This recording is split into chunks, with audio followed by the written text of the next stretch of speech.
They say the Tower of London never sleeps. At night, beneath its ancient stones, the air hums with whispers of executions, betrayal, and the restless dead. Tourists see a monument, but the guards who work the night shift, they know it's something else entirely. This story is about one of them, and what happened when the tower decided to remember. Jack Holloway wasn't the kind of man who believed in ghosts. He was a retired military officer, quiet, practical, always on time. After his service, he'd taken a job as a night security guard at the Tower of London. It sounded easy. Empty halls, CCTV monitors, silent hours. The perfect way to spend his retirement years. But the night he started, the supervisor gave him a warning he thought was just old superstition. If you ever hear footsteps on the cobblestones when no one's around, just don't look. And whatever you do, never answer when they call your name. Jack had laughed. Ghost stories? Come on, mate. I've seen worse things in war. The supervisor only smiled, a tired, knowing smile. You see men die, but not the ones who don't know they're dead. Jack's first few nights were uneventful. The tower was beautiful at night, the moonlight glinting on wet stones, the River Thames murmuring below. He'd walk through the courtyards, past the bloody tower, the white tower, and the execution site marked by glass. But on the fourth night, things changed. It began with sound. Not loud, just faint echoes of movement. Soft footsteps across the cobbles. He checked his monitor, all cameras clear. He switched on his flashlight and scanned the courtyard. Nothing. Then a whisper, so faint he thought it was wind. But it wasn't wind. It was his name. Jack. He froze. The sound came from the direction of the old Trader's Gate, the same gate where prisoners once entered before execution. He waited. Nothing moved. And yet, the air was cold enough to sting his lungs. When he walked back toward the security office, every camera monitor flickered at once, static distortion, then faces. Pale, translucent faces pressed against the glass, mouths moving silently. By morning, the system had recorded nothing. But Jack didn't sleep that day. The next night, curiosity got the better of him. Jack decided to check the bloody tower, where the princes had disappeared centuries ago. He carried a small handheld recorder, just to prove to himself it was all in his head. Inside, the air was stale. The thick wooden doors creaked like they were breathing. Jack turned on the recorder. Tower patrol. Checking interior. All clear so far. Then came a knock. 3 sharp raps from somewhere above him. He raised his light. The spiral staircase was empty. But the knocking continued, this time from the walls themselves. And then a whisper. Children, laughing softly. He played the recording later. The laughter was there, but so was another sound, a woman's voice, almost a sob. He took their crowns. He took their heads. Jack decided to talk to one of the yeoman warders, the ceremonial guards who actually live inside the tower walls. A man named Carter, gray-haired and stone-faced. When Jack told him about the voices, Carter didn't act surprised. He just sighed. They talk to everyone, sooner or later. The tower chooses who listens. Jack frowned. What does that mean? Carter's eyes looked distant. The tower remembers. Every death, every scream, every secret. And sometimes it wants to show them again.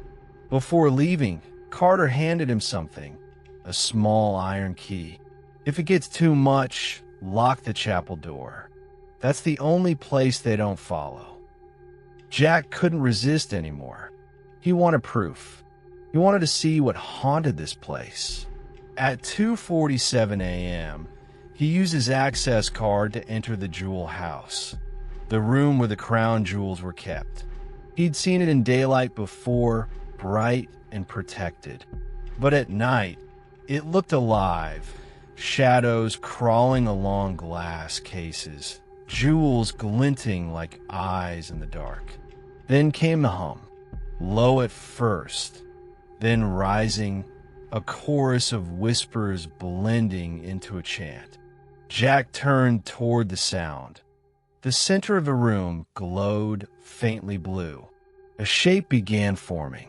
A figure, tall, regal, headless, and Bullen, the queen who was executed on the Tower Green in 1536. She glided toward him, her gown dragging across the floor, though she had no feet. Where her head should have been, there was only mist, swirling, whispering. "He promised me mercy," she murmured. "He promised me peace."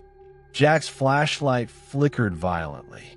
He stumbled back, and suddenly the figure was inches away, whispering through air that smelled like burnt roses. "They always come back, Jack. They always come back."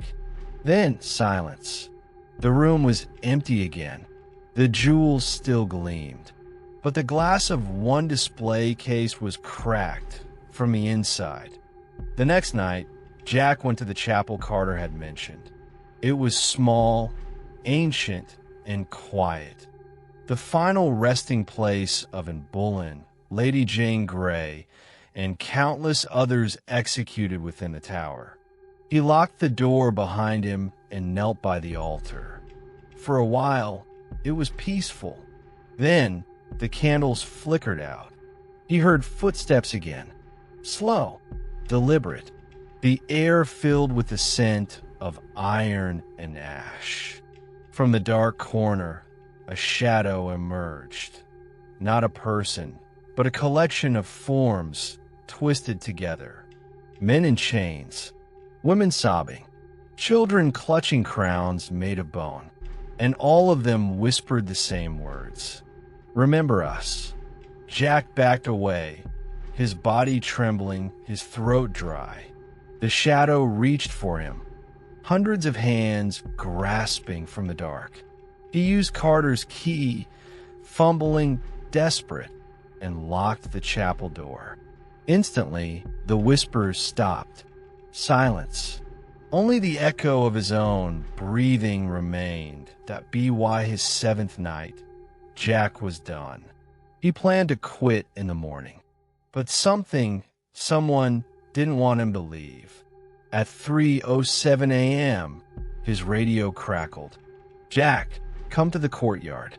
We've got movement on camera 3. It was Carter's voice. Jack grabbed his flashlight and went. But when he reached the courtyard, it was empty. Only fog.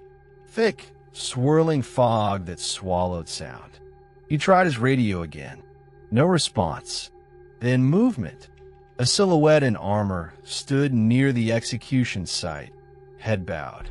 Jack called out, "Carter!" The figure looked up, and where its face should have been was his own. Jack never returned home. When the morning staff arrived, his uniform was neatly folded in the guardroom.